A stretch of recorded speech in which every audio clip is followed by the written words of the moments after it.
The Aegis Gladius is a light fighter.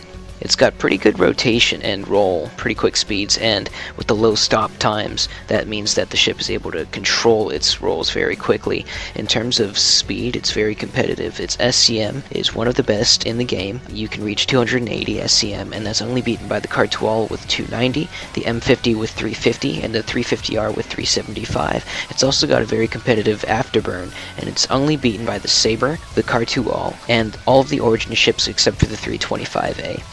It's got very good thrust. The ship is going to keep going where you point it. You might need a little bit strafing action to keep it in line, but it's very good about this compared to other ships, so the Gladius is very maneuverable in a race. Some detriments to the Gladius: it's very prone to damage. If you can damage the engines, they will go out fairly quickly, and if you lose a wing, the ship will probably become impossible to control. And it also doesn't have a lot of boost, so you have to be careful where you decide to deploy your boosts and your afterburners. So I'm going to run through this map at low speed for you. It's just to get a layout of the track. A lot of the techniques I use at low speed will not work at high speed, so you'll have to watch the second run through for that. Out of the starting line, we go into an afterburn.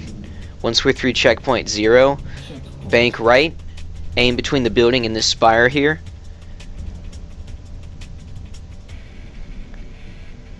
Now that we're going through checkpoint 1, cut off the afterburner, aim just to the bottom and to the right of the Mustang beta sign.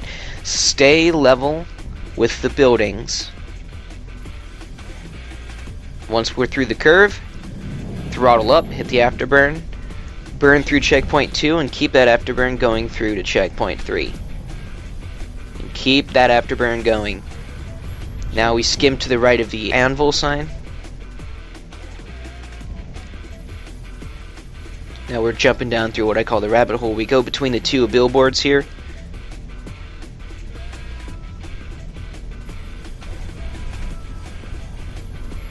Still afterburning. Between the two spires. And if you don't feel comfortable with it, get off the afterburn when you hit checkpoint 4.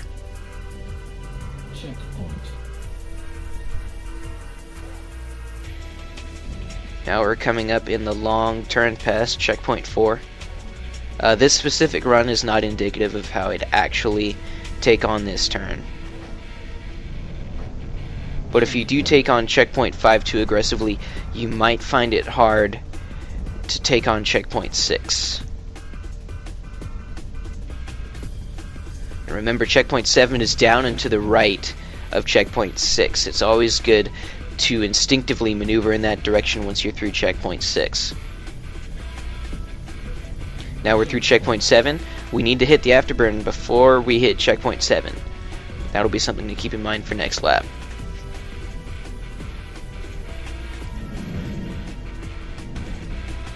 Checkpoint 8, burning. Angle in through the tunnel, and at the end of the tunnel is the finish line. Alright, out of the start, full afterburn, full throttle. Bank right through checkpoint 0, between the notch. Checkpoint 1, off afterburn.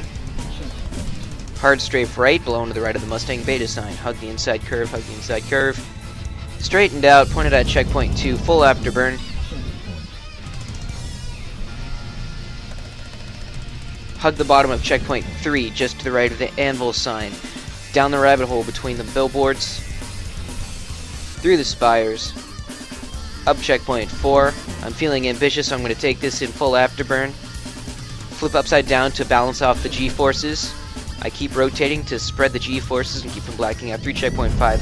Hug it to checkpoint 6. Reduce speed for safety. Through checkpoint 6. Here we are at checkpoint 7. We're aligned. Full afterburn. Let's go, let's go. We're going hot to the finish. Through checkpoint 8. Slow, carefully aligned. Through the tunnel. And let's say we won. Yay. Congratulations. So that is a run through of Old Vanderval with the Gladius. Alright, so there is another concept you can use to get through some of the turns, and this will work better in ships that don't hang tight like the Gladius. Observe. I go to the left of the Mustang beta sign, angle right, go out wide, and then I hit the afterburn and straighten it out. I didn't hug curve. And observe here in checkpoint 4, I go underneath the Aegis sign, and then suddenly angle up and use the boost and afterburn to compensate. It's better highlighted in a ship other than the Gladius. because the Gladius hangs through the turns really well, but not all ships hang like that, so you need to use that angle method to get through those turns.